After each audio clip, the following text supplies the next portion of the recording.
Olá, bem-vindo a mais um episódio do Momento Agro RC1 e hoje nós temos a honra em receber José Carlos Pedreira de Freitas, ele que é engenheiro agrônomo formado pela Unesp de Jaboticabal, possui especialização em administração rural pela Fundação Getúlio Vargas e pelo Ministério de Agricultura de Israel. Ele foi um dos fundadores do projeto Liga do Araguaia, a qual nós vamos falar no programa de hoje, além de ser um dos consultores mais importantes no agronegócio aqui no nosso país. O nosso diretor institucional, Ronaldo Bianchi, e eu participamos deste bate-papo tão especial e você confere agora. Olá, tudo bem? Estamos em mais um episódio do Momento Agro RC1 e eu quero agradecer a presença do nosso querido entrevistado José Carlos Pedreira de Freitas e agradecer também a presença do nosso diretor institucional Ronaldo Bianchi, e eles vão participar deste bate-papo do Momento Agro RC1 que eu tenho certeza será de grande valia para todos nós.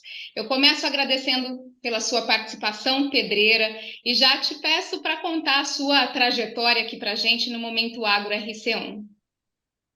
Pois é, Karine e Ronaldo, agradecer aí a oportunidade de estar aqui no Momento Agro. A gente tem acompanhado o veículo e essa iniciativa de vocês, de muito boa qualidade, de muita penetração, e dizer que eu fico honrado em poder compartilhar com vocês não o que eu aprendi, mas as experiências, o que eu vivi aí dessa temática em geral aí de ESG, sustentabilidade, levada à estratégia de negócio no agro. Vejam, a coisa começa com um pouco desta origem minha de ter feito agronomia, ter me formado em agronomia na Unesp de Jaboticabal, sob a égide do velho paradigma. O que eu chamo de a égide do velho paradigma? Tira a floresta, no lugar da floresta coloca alguma coisa. Foi assim que foi pensado o modelo, foi assim que foi pensada a própria Revolução Verde, de otimizar o resultado o potencial produtivo das plantas, a partir de muita genética, a partir de muito insumo, a partir de muita intervenção no meio, vamos chamar assim. E com esta formação, eu acabei indo também, depois da agronomia, para a Fundação Getúlio Vargas, fiz administração de empresas, e ao terminar a especialização na GV, eu fui convidado para trabalhar com Alisson Paulinelli, governo Geisel, 74 a 79, na assessoria do Ministério da Agricultura. Fiquei 5 anos em Brasília, trabalhando na assessoria do ministro Paulinelli. Todos aqui sabem o que representou aquele momento, né, dessa chamada Revolução da Agricultura Tropical, e tive a honra e o privilégio de participar daquele momento e dos resultados disso tudo.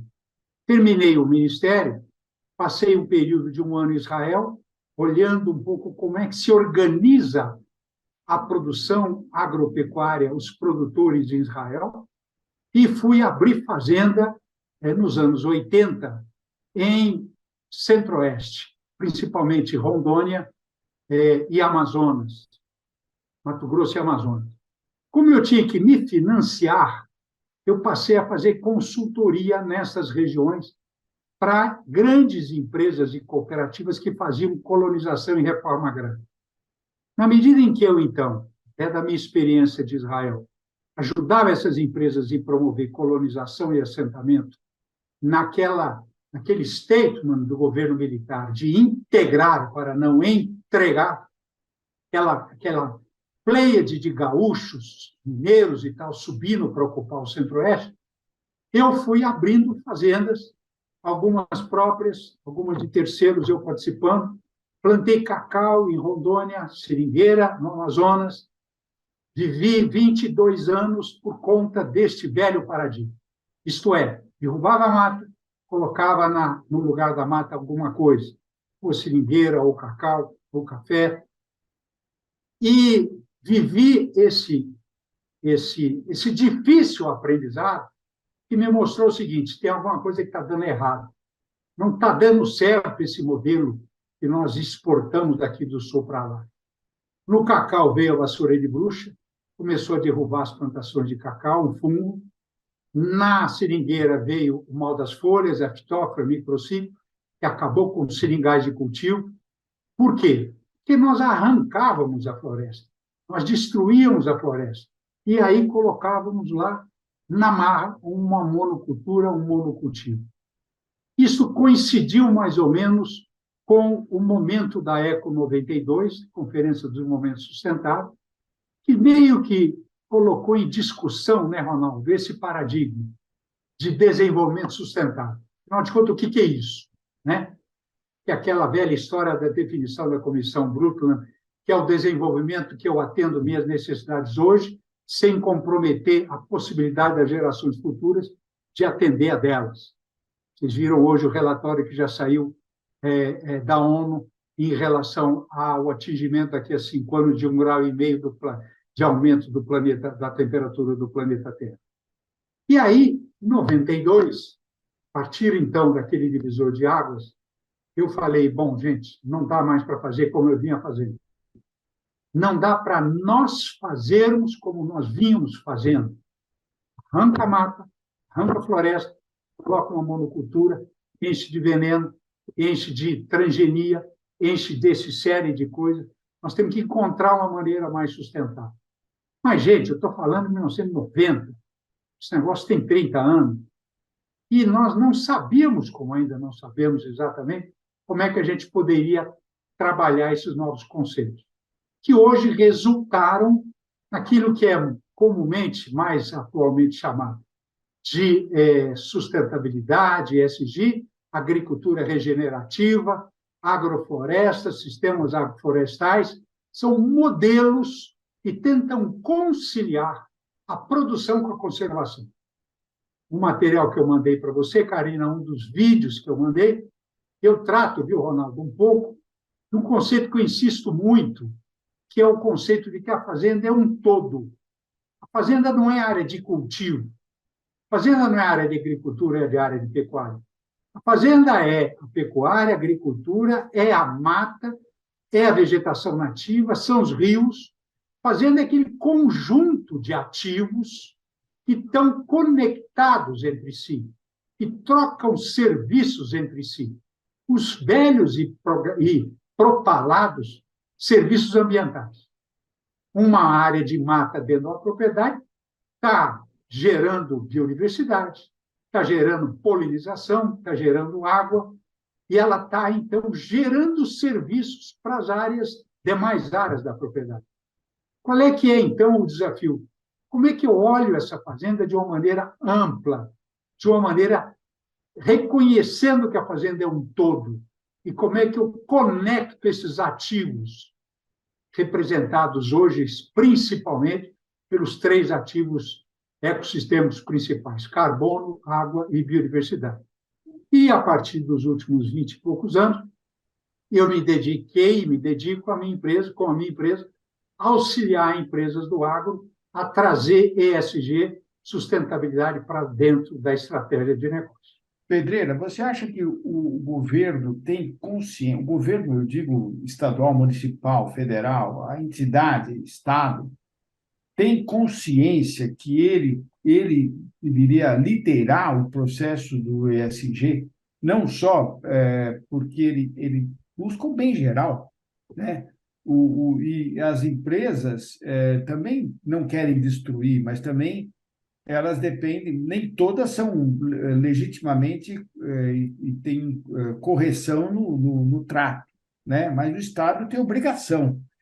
No Brasil, será que o nosso Estado tem consciência disto ou ainda não? Porque você tem convivido com bons empresários e que têm essa consciência, mas o Estado brasileiro tem essa consciência, ou seja, o poder público, municipal, estadual e federal tem essa consciência? Muito boa a tua pergunta, Ronaldo. Veja, nosso olhar, o Estado, não brasileiro, mas o Estado, de uma maneira geral, né? Os governos, sobretudo os governos lá de fora e os daqui, você sabe, né, Ronaldo, estão aí vivendo a questão do marco regulatório da internet e tudo mais. Os governos, em geral, vêm depois, vêm regulando as aspirações da sociedade. o que vem primeiro, antes dos governos, são as aspirações da sociedade. Em relação às aspirações da sociedade, leia-se dos consumidores, leia-se os mercados, eu não tenho a menor dúvida. Essa agenda veio para ficar, pode ter um avanço maior ou menor em função do tempo, do momento. Nós vimos numa velocidade muito grande a partir da COP26, 27, 28. De repente, somos assustados pela pandemia. No meio da pandemia, a guerra na Ucrânia, todos os impactos que aconteceram com a guerra na Ucrânia. Então, claro, eu não diria uma paralisação, mas um retrocesso na velocidade com que essa agenda vem andando, avançando, e que a sociedade expressa o seu desejo. E, ao expressar o desejo, a sociedade é o mercado. É o mercado quem vai nos fazer andar nessa agenda. É ele que vai dizer, eu compro se for nessas condições. A partir daí, os governos são chamados a comparecerem. Tem aí as NDCs, os acordos internacionais, tem aí o protocolo de Kyoto, tem aí o Acordo de Paris de 2015, tem aí as tentativas de concertação mundial em torno disso, que vão vindo vagarosamente tentando regular estas questões. Mas nós ainda estamos um pouco atrasados, né, Ronaldo? Nós não conseguimos. Porque a gente vê a China e os Estados Unidos, que são os mais poluidores países do planeta, parece que eles não têm consciência, eles continuam agindo de forma quase irresponsável. A China está tentando mudar a matriz energética dela rapidamente, mas os Estados Unidos está preguiçoso. Pois é, viu, Ronaldo? Daí tem uma segunda questão, que Karine e você vão compreender bem. Nós usamos, para as análises que fazemos, quando eu digo nós, é o indivíduo, a empresa, a sociedade civil, os governos, indicadores que não expressam o que na economia a gente chama de externalidades positivas e negativas. Vou dar um exemplo. Despencou um morro em São Sebastião. Um mundo de casa ruim, um prejuízo de vidas humanas, um prejuízo de reconstruir todo aquele ecossistema. Veja, todo o dinheiro que for usado para reparar, para mitigar aquele absurdo de um mau uso daquele recurso natural, vai compor o PIB de São Sebastião. Você imagina que incoerência? Como é que eu sou capaz, então, de considerar como riqueza o fluxo de capital usado para mitigar os efeitos maléficos da minha interação com o meio ambiente? É impressionante. Essa é a questão. Ou seja, você destrói a tua riqueza. Você é inacreditável. Os indicadores que você, Ronaldo, que os executivos, que os CEOs, que os governos, com a medição de PIB, etc., os indicadores que refletem essa performance não expressam essas realidades, ou essas externalidades, que eu chamo. Essa é uma boa colocação, porque a gente tem indicadores de destruição do valor econômico da atividade comercial. Quanto que eu estou deixando de destruir, né? Qual a minha atividade que constrói sem destruir, né? Pois é. Essa é a jogada, né? Porque você a emissão imagina... zero de carbono é a melhoria do quê? Né? Ou seja, imagine que a gente pega o nosso carro, está aí ontem, a Petrobras muda a política de preço, reduz o preço da gasolina. Veja, se o preço aumenta o consumo de carbono. Se o preço da gasolina não exprime no seu valor as externalidades negativas que ele provoca com as emissões, está furado. Está furado. Estou usando a gasolina e não estou usando álcool. Exatamente. Se eu ligo meu carro elétrico numa bateria lá na Europa, cuja bateria é carregada com energia de carvão, você vê, ele está absolutamente errado. Então, se o mundo não mudar os seus indicadores, as suas métricas para expressar essas externalidades, mais tempo vai demorar para essa mudança. E é o que Ou mais, vamos para o buraco, porque você sabe que a natureza, você não sabe qual é o ponto de rompimento, né? No Uhum. fundo. Você sabe que acontece, mas o ponto do rompimento é desconhecido. Nós temos parece que a gente tem a legitimidade do conhecimento e a gente pode prever alguma coisa. É mentira isto. Isso não existe, não é, Pedreira? Exato. E ainda se por cima concorre contra os negacionistas, dizendo que essas mudanças climáticas não são antrópicas, não são causadas pelo homem, que são mudanças naturais. Você imagina. Você É viu a verdade, Argentina, você viu a é primeira página verdade. da Folha de hoje, Pô, você a viu o Argentina caos está numa agrícola. seca danada. Você está O vendo, Chile também. O Chile não todos os abre, lugares. o Chile não está abrindo o jogo, mas lá o negócio já está ruim há mais de 8 anos. E a Ásia com problema de inundação. Então, veja, mas a sociedade, sobretudo a geração da Karina, o que pessoal que vem vindo aí, né, Karina, já tem muita clareza sobre isso. Nós precisamos mudar os nossos modelos de produção. Eu não vou mais comprar uma carne se eu não souber qual é o modelo de produção, se eu não souber este boi veio de que bezerro, não é de que fazenda para ser abatido, de que bezerro, onde nasceu esse boi, qual é que foi a tal da rastreabilidade dos indiretos, como é que eu vou trabalhar essas boas práticas? E para trabalhar essas boas práticas, vocês devem abordar isso, vocês vão perguntar um pouco sobre como é que eu dou, então, tangibilidade a esses Pois atributos. é, você quando a sua atuação na Liga do Araguaia tem esse dom, né? Foi exatamente essa a ideia. Conta um pouco relata essa experiência, porque ela é o ponto de inflexão de uma produção limpa, É né? uma Pois é, busca por esse modelo novo, né, Pedreira e Ronaldo, para transformar isso num grande valor.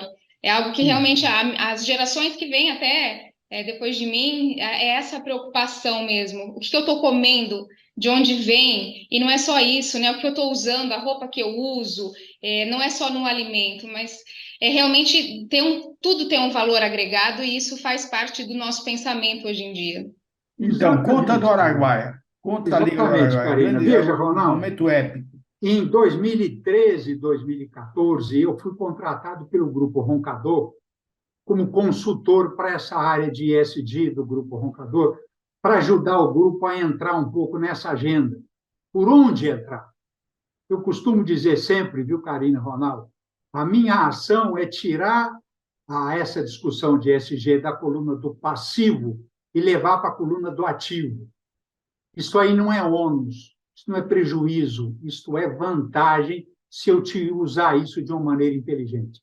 Então, nós, começando a trabalhar com o Grupo Roncador, desenhamos a ideia de se montar um movimento que veio a se denominar Liga do Araguaia, no Vale do Araguaia, o chamado Médio Araguaia Mato Grossense, do lado, então, do estado do Mato Grosso, de Barra do Garça, Cidade, Tequerense. isso, é Barra do Garça. Barra do Garça, Tequerense. São 11, 12 municípios que compõem a área de ação da Liga do Araguaia. E nós montamos um movimento sob a liderança do Grupo Roncador, sobre o poder convocatório do Grupo Roncador, que nos permitiu atrair, mais ou menos até o ano passado, o segundo semestre que eu estava envolvido com eles, 60 e poucas fazendas de pecuária para esse movimento. Qual era o objetivo desse movimento? Trabalhar a disseminação e adoção de práticas de pecuária sustentável. Quer dizer, como é que eu trabalho dentro das fazendas com um conjunto de práticas que representando boas práticas na fazenda de pecuária, resultem em ganhos na área de sustentabilidade. E o primeiro projeto da Liga do Araguaia, que foi em 2015, foi o projeto Carbono Araguaia. O que nós fizemos? Primeiro projeto da Liga. Nós conseguimos o apoio da DAO e selecionamos 25 fazendas das 60 e poucas fazendas da Liga do Araguaia.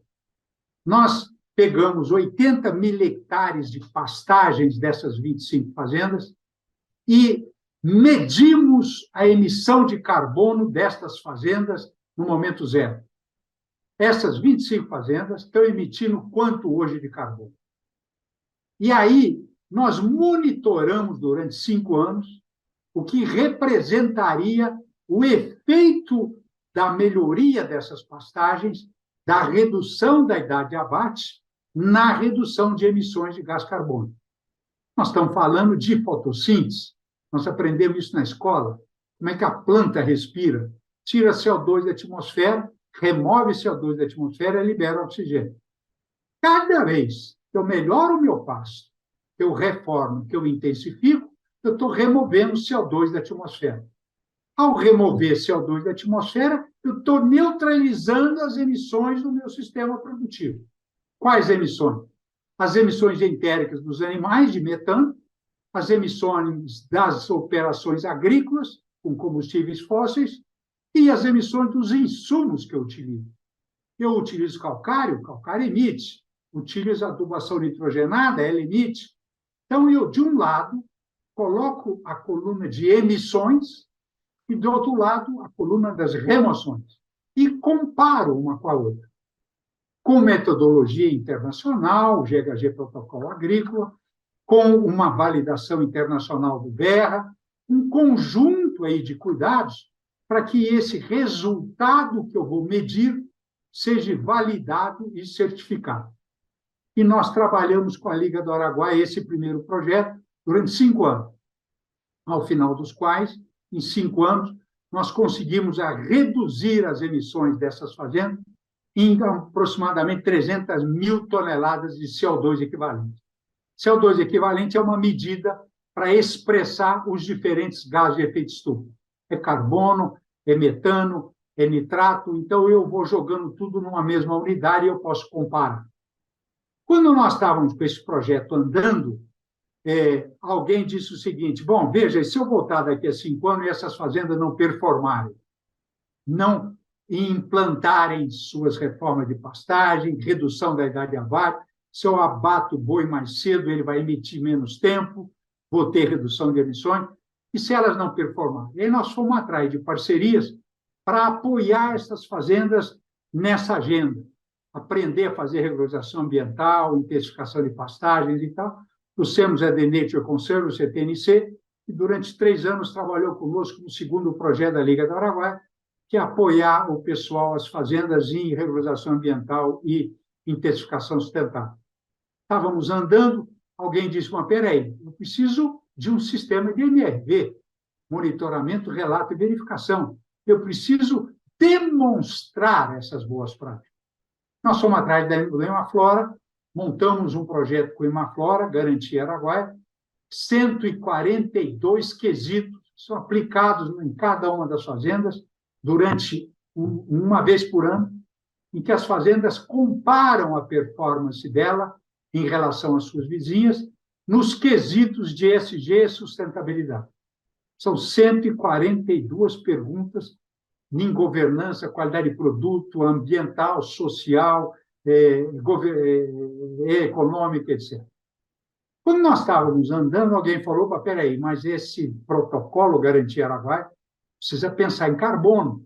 Nós precisamos de uma validação também de carbono, redução de emissões. Projeto Carbono Araguaia, o primeiro projeto da Liga. Fomos atrás da Embrapa, Campo Grande. A Embrapa desenvolveu um protocolo chamado carne baixo carbono. Não é o carne carbono neutro, que esse é o carbono da floresta, é o carbono do solo, é o carbono sequestrado, removido pelas pastagens. E montamos um programa com a Embrapa Campo Grande, carne baixo carbono, que é um protocolo que as fazendas nossas seguem para atestar que são boas em relação à redução de emissões de carbono. Quando nós já estávamos andando com isso, o JBS ficou sabendo da experiência e falou: queremos participar. Como é que nós podemos trabalhar com a Liga do Araguaia? Falei: olha, gente, o nosso problema é gestão. Gestão. Quando eu falo em gestão, estou falando em 2 gestões.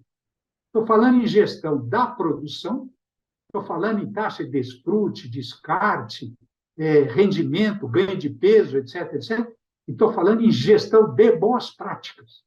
Não adianta eu olhar só a produção. Quando você fala das boas práticas, tem gente, né? Tem os operacionais. Você encontrou o pessoal mais humilde, o peão e essa conscientização no seu trabalho? Eles perceberam isso? Veja, nós partimos de alguns protocolos que facilitam a verificação do atingimento dessas boas práticas e a sua validação. E aí nós partimos de dois protocolos principais. O protocolo da Embrapa, que tem um manual de boas práticas em diferentes setores, e o protocolo da Rainforest Alliance, que é uma certificação internacional. Nesses protocolos, existem uma série de tópicos que dizem respeito a diferentes atores do processo produtivo, incluindo o funcionário. A questão de trabalho escravo, a questão de NR31, a questão de inclusão da sociedade nessas atividades. Tem lá quesitos que dizem respeito ao que você está fazendo com a comunidade, ao que você está fazendo de treinamento com o teu funcionário, o que você está fazendo de emancipação e recurso humano, treinamento. Numa dessas fazendas da Roncador, a gente tem até hoje um programa de internet para os funcionários. Então, é um conjunto amplo de dimensões, sobretudo na dimensão ambiental, social e de governança, que preenchem esse protocolo. E aí, quanto mais você avançar nesses itens do protocolo, melhor é a tua nota ao final do processo de verificação ou num processo anual de melhoria contínua. E o proprietário, a Roncador, as fazendas da Liga do Araguaia, ganham valor agregado, ou seja, eles podem vender mais, com maior ganho? Muito boa. Essa é a pergunta que não é todo dia, viu, Karina? É toda a hora. Quer dizer, todo momento a pergunta é: eu vou ganhar mais com isso? E eles complementam, até porque produzir dessa maneira custa mais caro. Agora, se eu já estou levando prejuízo, fazendo mal e errado, você imagina, para fazer direito vai me custar mais caro, vai aumentar o meu prejuízo. Então, vem essa enorme confusão. Está aí o mundo querendo que o Brasil cumpra uma agenda de sustentabilidade, mas não quer pagar por isso.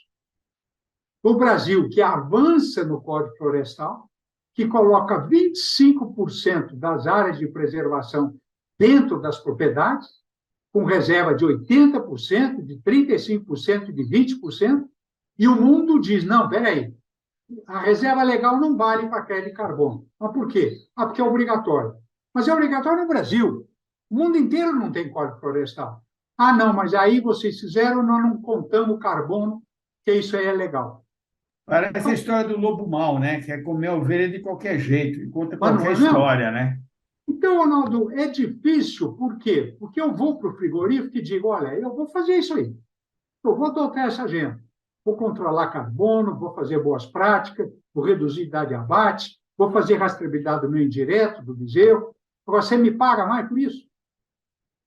Aí diz o frigorífico: olha, se eu começar a pagar mais por você por isso, eu vou levantar muito a minha régua e o pessoal vai ficar de fora. E eu não vou ter boi para comprar. Eu estimulo você a avançar nessa agenda, mas eu não posso diferenciar. Então, o que nós aprendemos na Liga do Araguaia é que você é obrigado, viu, Ronaldo, a sair um pouco desse mainstream, dos canais convencionais de comercialização, e começar a trabalhar canais que reconhecem esses atributos. Estou falando de carne gourmet. Não dá para falar em qualquer carne, por melhor que seja. Por quê? Além das características de sabor, de maciez e de suculência, que são as três características principais de uma boa carne, eu estou acoplando a essas qualidades a qualidade de sustentabilidade. Então, eu preciso de um mercado, eu preciso que a Karina compre carne num açougue gourmet, que vai pagar mais cara por essa carne. Quando ela vai fazer um churrasco e quer fazer um bom churrasco, ela já sabe, ela fala: eu vou comprar o Angus Black, Por que você vai comprar o Angus Black? Primeiro, porque é Angus, é uma raça europeia que tem uma carne de boa qualidade. E o Black, porque é uma carne que já incorporou um conjunto de práticas na dieta, no manejo e tal, que dão uma diferenciação muito maior a ela. Só que essa carne é mais cara. Então, algumas fazendas da Liga do Araguaia partiram para essa solução, que provavelmente vai ser uma solução abraçada pela Liga como um todo mais para frente. Mas, por enquanto, são iniciativas individuais. Criam sua própria marca. Soul Beef, por exemplo, é uma das marcas que estão aí. Origem Premium é outra marca que está aí, de carnes gourmet, advindas dessas fazendas da Liga do Araguaia, e são comercializadas por valores melhores, que reconhecem, são mercados que reconhecem esses atributos. Então, de um lado, eu tenho esse ganho. Pagam mais por mim, porque o meu produto é um produto de melhor qualidade que inclui sustentabilidade. Além disso, Ronaldo, é importante, o fato de eu adotar esta gestão desta maneira, voltada para a sustentabilidade e tal, me reduz desperdício, me reduz riscos ambientais, riscos políticos, me retém mão de obra na propriedade, o cara se identifica melhor com a fazenda, e eu tenho outros ganhos operacionais pela ideia de usar uma gestão voltada para a sustentabilidade. Agora, eu não quero mudar esse assunto, mas fazendo uma interpolação aí. E você está falando uma coisa que eu estou entendendo o seguinte, que a carne está ficando cada vez um produto mais sofisticado para a sua produção, e a régua está aumentando, e o custo está aumentando, e isso vai ser repassado para o consumidor de alguma forma, certo? E aí tem muita gente aí especulando, que até agora eu não posso afirmar, especulando da carne, entre aspas, vegetal ou a carne sintética. Essa carne vegetal, essa carne sintética, em termos comparativos, ela não tem as mesmas condições de maciez, suculência e você falou suculência, maciez E sabor. e sabor, né? Suculência é aquela umidade, aquele a umidade, sangue. Então, Maciez e essa alternativa que está surgindo, é uma alternativa ou é outra fantasia?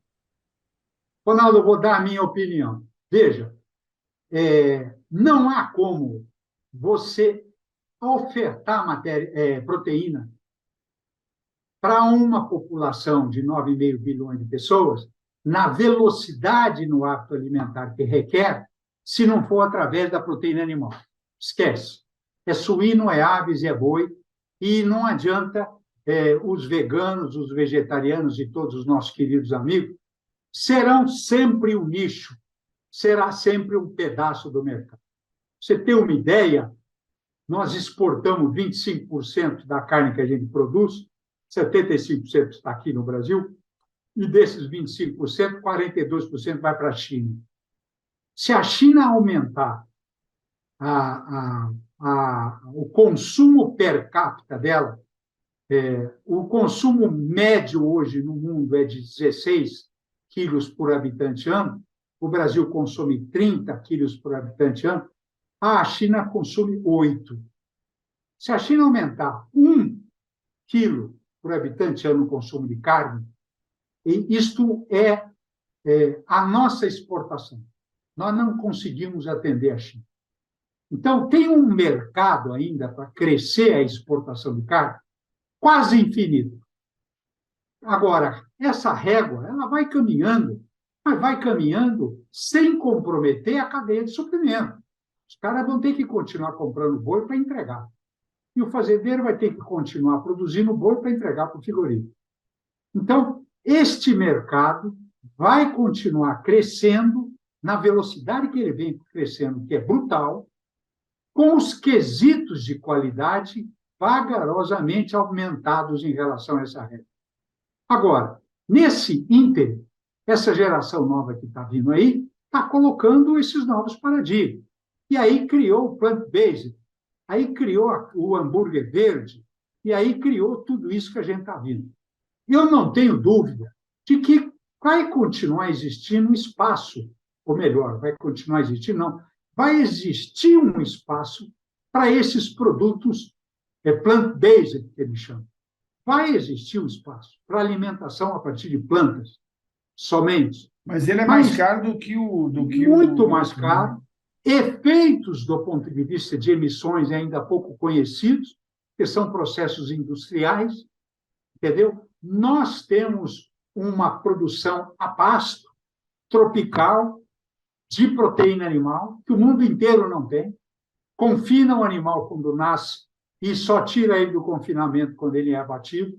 O Brasil trabalha o tempo todo com animal a pasto. Não tem um modelo mais natural para a produção de pecuária a pasto, a chamada pecuária verde. E nós, então, atendendo esta agenda do ESG, temos um enorme espaço de crescimento da nossa produção sustentável, porque o nosso modelo de produção é o modelo a pasto. É o modelo que remove as emissões, é o modelo que reduz a idade de abate, é o modelo que não confina, na sua grande maioria, é uma percentagem muito pequena de confinado, que dá para eu ampliar muito a minha produção, atendendo os requisitos do mercado em uma produção natural. Bom, Pedreira, então, só mais uma. Então, você está dando uma boa notícia para os pecuaristas, né? Não tenho a menor dúvida. Nós não temos carne para entregar.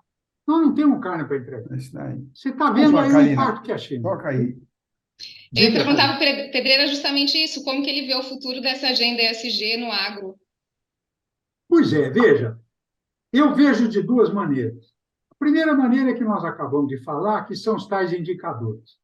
Eu preciso usar no agro, e não é só no agro, são nos outros setores também, indicadores que reflitam essas internalidades. Se eu não usar indicadores que reflitam essa realidade, eu não vou conseguir demonstrar. O meu boi está concorrendo com um boi europeu, está concorrendo com um boi americano. As condições de produção deles lá, com a metade do rebanho, com o dobro da exportação nossa, são condições confinadas. Não posso comparar com o boi criado a pasto nas nossas condições. Então, primeiro, eu tenho que avançar nesses indicadores. Eu tenho que trabalhar com indicadores que reflitam os impactos, as externalidades negativas de uma produção insustentável. Esta é uma questão. A outra questão, para como é que ESG vem para o agro, é o seguinte: o Stiglitz, foi prêmio Nobel de Economia, o Ronaldo sabe disso, dizia que não se gerencia o que não se mede. Então, é impossível gerenciar o que eu não meço. O que acontece com o agro brasileiro, o doutor Fernando Cardoso, que era presidente da Maná, dizia que o Brasil tem mania de achar as coisas. O Brasil é um país onde as pessoas acham muito, observam pouco e não medem praticamente nada. O Brasil é um país onde as pessoas acham muito, observam pouco e não medem praticamente nada.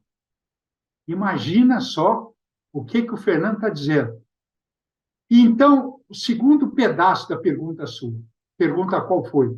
Como é que o ESG vem para o ar? Primeiro, tenho que ter indicadores que reflitam a externalidade para mostrar que o nosso agro tropical, pasto, que remove, que tem luz, que tem energia, que tem combustível renovável, etc., é um agro vantajoso em relação ao mundo.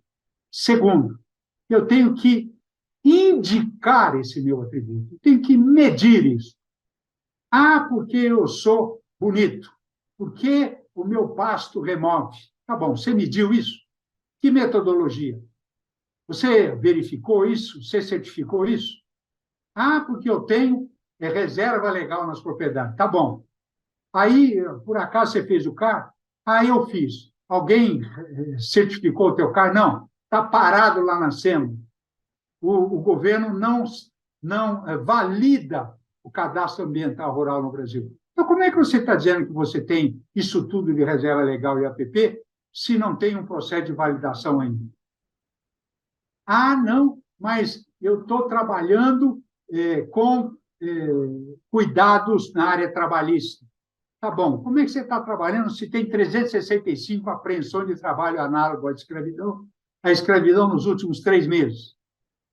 Então, se eu não medir, se eu não tiver indicadores, aí vem o ponto conceitual, Karine, para tangibilizar as minhas vantagens, eu tornar vantagens intangíveis, que a gente defende todo dia de boca cheia. Se eu não tangibilizar essas vantagens, torná-las tangíveis, eu não tenho como demonstrá-las. Se eu não tenho como demonstrar, o mercado não vai reconhecer. O mundo não vai reconhecer. Não sei se vocês viram, hoje saiu o resultado da queda do desmatamento em abril. Teve uma brutal queda. Veja, só com a decisão política de comando e controle.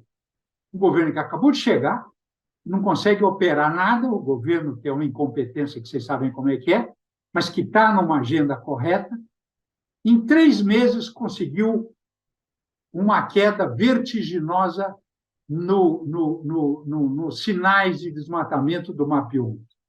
Então, se eu não consigo nem controlar o desmatamento, como é que eu saio por aí arrotando e dizendo que eu sou sustentável? Então, se nós não avançarmos nos indicadores e que reflitam as externalidades e nos indicadores que tangibilizam as minhas qualidades, ninguém vai acreditar em mim. Tem mais uma pergunta aqui sobre desmatamento, que é uma coisa que, como você falou, está na agenda mundial e nós somos vítimas, nós somos alvo desse discurso, né? Que muitas vezes é moralista, né? Por parte dos grandes comerciantes internacionais, dos grandes mercados internacionais que têm interesse de frear o nosso preço ou frear nosso progresso. O desmatamento ele está localizado, né? Todo mundo sabe onde fica, né? Então, por que não tem um regramento municipal e um regramento estadual, né? Porque Belém do Pará não, o Pará e o norte do Tocantins é o maior núcleo de desmatamento que existe. Tá certo? E por que só ficam falando do governo federal? Cadê o governo municipal? Cadê o governo estadual? Pois é, veja, meu querido Ronaldo, nós conseguimos avançar nessa expectativa da OCDE de ampliar a oferta de alimento para o mundo até 2050. Nós conseguimos avançar com o aumento da oferta em 40% do mundo, e eles atribuem ao Brasil 60% deste aumento, sem derrubar um pé de árvore. Mas como é que nós fazemos isso? A partir das nossas áreas degradadas. Para pegar o segmento da pecuária, estou aqui com os números para compartilhar com vocês, os dados do LAPIG, da Universidade Federal de Goiás, indica que nós temos 160 milhões de hectares de pastagens no Brasil. Desses 160 milhões de hectares de pastagens no Brasil, eu tenho 25 milhões de hectares severamente degradados. Tenho mais 63 milhões de hectares intermediário estado de degradação. E tenho alguma coisa como 70 milhões de hectares sem degradação.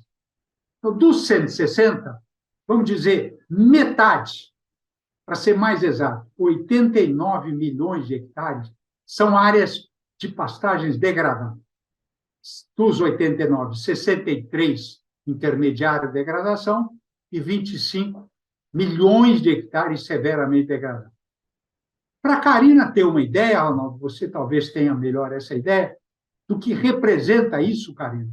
O Brasil planta todo ano alguma coisa como 60, 70 milhões de hectares. A fazenda do Brasil, só em áreas degradadas eu tenho 89 milhões de hectares que eu posso colocar em produção. Eu duplico a área de produção no Brasil sem derrubar um pé de água. Então, do lado da perspectiva da oferta, da nossa capacidade de produção, não há a menor dificuldade. Isto sem contar, gente, os modelos de SAF, de produção com a floresta que nós conversamos no começo dessa nossa entrevista, dessa nossa conversa. Quer dizer, eu tenho vários modelos de agrofloresta para trabalhar ainda dentro da floresta, mas se eu não levar em conta isso, nem o ILPF, trabalhar só com as áreas de agricultura, eu tenho 89 milhões de hectares de áreas degradadas que eu posso colocar. É mais do que nós plantamos todo ano no Brasil inteiro. Bom, e aí o que acontece? O que acontece é que é impossível que a gente assista de braços cruzados esse desmatamento que é 95% ilegal. E quem diz isso é o CEG, quem diz isso é o Map Biomas, não sou eu, de que as áreas desmatadas que ocorrem hoje no Brasil são de desmatamento ilegal. Ou porque são feitas em áreas de unidade de conservação, ou em áreas indígenas, ou em áreas devolutas não demarcadas, ou porque são feitas sem autorização legal.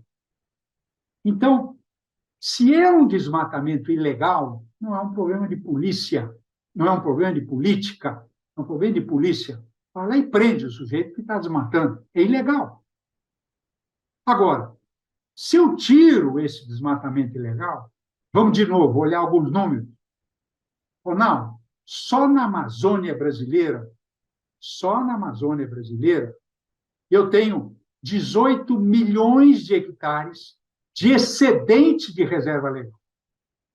Eu resolvo a PP, cumpro, resolvo a reserva legal, cumpro, me sobra 11 milhões de hectares ainda de excedente de reserva legal que eu poderia abrir legalmente, por lei.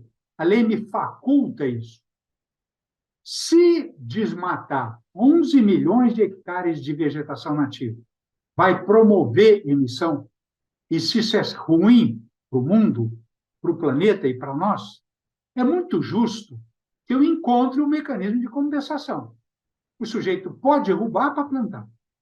Eu digo para ele, não, se você não derrubar, eu te dou um incentivo. Que incentivo? Eu te pago o carbono. Eu te pago pelo carbono que você tem estocado nessa floresta. Eu te pago pela biodiversidade que você está protegendo. Eu te pago pela água que você está protegendo. Então, você tem aí uma disputa que é o mundo cobrando da gente o desmatamento zero, sem qualificar se é desmatamento legal ou ilegal. Eu topo o desmatamento ilegal zero. Mas o desmatamento legal, por que eu vou assumir o compromisso de ser zero?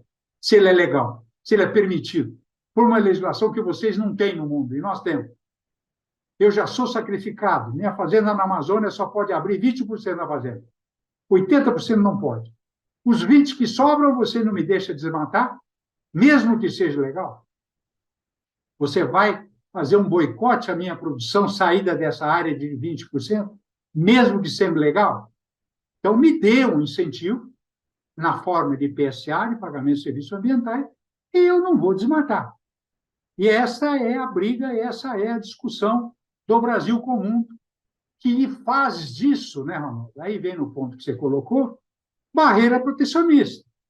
Ele está preocupado com o avanço da competitividade do agro brasileiro no mundo, a França está desesperada, a Europa está desesperada, não tem o menor significado para nós, do ponto de vista, por exemplo, de carne, tem do ponto de vista de grão, mas não tem do ponto de vista de carne, e eu, com a Ásia toda, eu resolvo esse assunto, mas eles percebem que se eles não criarem algumas dessas barreiras, o Brasil vai avançar muito rápido.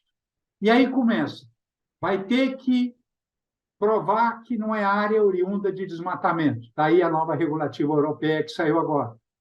Vai criar o tax board, Carbon Tax Board, que é um imposto de fronteira de carbono. Produto para entrar na Europa, vai ter que demonstrar qual é que foi a emissão dele e vai ter que pagar um imposto pelo carbono que ele tiver emitido. E aí eu só vou comprar do frigorífico brasileiro e demonstrar rastreabilidade indireta. Tem que vir de uma fazenda que tem boas práticas, que não tem desmatamento, etc, etc. Então, você está vendo que são muitos os atores, é complexa essa governança, tem os interesses comerciais, está empacado União Comercial, o acordo União Europeia e Mercosul, e o óbice desse acordo é a questão ambiental, que eles querem nos impingir algumas restrições que desrespeitam a nosso marco regulatório, a nossa legislação. Então, essa aí é uma disputa permanente, Ronaldo, para a qual, é preciso que se diga, o nosso agro não está muito bem preparado ainda. Nós não temos quadro, nós não temos gente, nós não temos gente do tamanho da Carina, com a preparação da Carina, em quantidade suficiente, falando 3, 4 línguas, para estarem nos fóruns internacionais, para discutir estas questões. Nós tínhamos que estar, nesse momento, lá fora e não aqui. Os nossos ensaios, as nossas comprovações das vantagens da agricultura tropical brasileira tinha que ser mostrada lá fora, não adianta mostrar aqui dentro. E nós estamos aqui reagindo. Né? É um absurdo que a Europa não quer comprar, não vendo mais para a Europa, JBS não quer comprar se eu não comprovar o indireto, então eu não vou vender para o JBS. Daqui a pouquinho você vai vender para quem, carapaz? Se todos os mercados te exigirem isso. Então, quando me perguntam, Pedreira, quem vai pagar para eu fazer essas coisas? Eu digo você. Mas por quê? Porque se você não fizer, você não vai mais vender. Mas como é isso? Não, é simples assim. O cara vai perguntar se você está fazendo. Aí você vai dizer que não está fazendo porque não achou quem te financiasse. Ele vai dizer, desculpa, eu vou comprar de quem faz. Ninguém perguntou quanto custou, mas o cara faz. Porque fazer essas práticas que nós estamos discutindo aqui é acesso ao mercado. Adotar estas práticas é vantagem competitiva. Adotar essas práticas é geração de valor. É fazer valer mais o meu produto. Porque é um produto que tem um selo de uma pererequinha verde chamada Rainforest Alliance. É um selo de carne e carbono neutro. É um selo do Garantia Araguaia. É uma validação de que aquela minha produção foi bem feita, foi feita levando em conta essa agenda de ESG e de sustentabilidade. Pedreira, parabéns. Hoje a gente teve uma aula aqui com você, viu, no Momento Agro. Queria que tivesse muito mais tempo para discutir esses assuntos tão importantes e que nos fazem refletir, com certeza. Te agradeço muito pela participação no nosso programa, agradeço o Ronaldo Bianchi, viu? E esteja sempre aqui com a gente no Momento Agro. Eu estou à disposição, viu, Carina? Comentei com o Ronaldo que com esses cabelos brancos, agora a gente tem tomado um pouco de cuidado, porque na Liga do Araguaia, por exemplo, desde que eu peguei do primeiro momento, eu cheguei numa hora que eu estava discutindo o termo de cooperação para Nature Conservancy até o parágrafo do folder do dia de campo. E eu estava entrando em piração, não estava aguentando isso.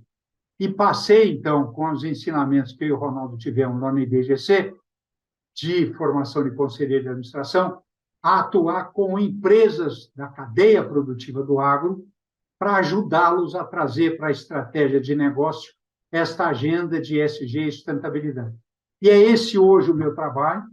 Estou trabalhando aí com 4 ou 5 conselhos, ajudando esses conselhos, ou diretamente no conselho, ou no comitê de ESG de apoio aos conselhos, para pensar a maneira mais inteligente, a maneira talvez mais produtiva, mais de resultado, trazer a agenda do ESG para o ativo e tirar ela do passivo. E é uma oportunidade que vocês me dão de compartilhar um pouco esse aprendizado aqui. O Ronaldo, o Camarguinho, 2 queridos amigos, o nosso poeta do COSAG, né, o Camargo, o Zé Eduardo, que de vez em quando nos surpreende com suas maravilhosas poesias. De modo que é uma alegria, viu, Ronaldo, eu estou aqui à disposição de vocês e só posso agradecer essa oportunidade. Você acompanhou a entrevista com José Carlos Pedreira de Freitas, ele que é engenheiro agrônomo e participou aqui do Momento Agro RC1. Agradecemos por ter aceito o nosso convite. Agradeço também ao nosso diretor institucional, Ronaldo Bianchi, por conduzir a entrevista ao meu lado. E aproveito para te convidar a acompanhar todos os episódios exibidos do Momento Agro RC1 na nossa playlist no canal do YouTube Portal RC1. E você continua ligado aqui na nossa programação. Eu te espero no próximo programa. Obrigada pela sua companhia, pela sua audiência e até o próximo Momento Agro RC1. Tchau!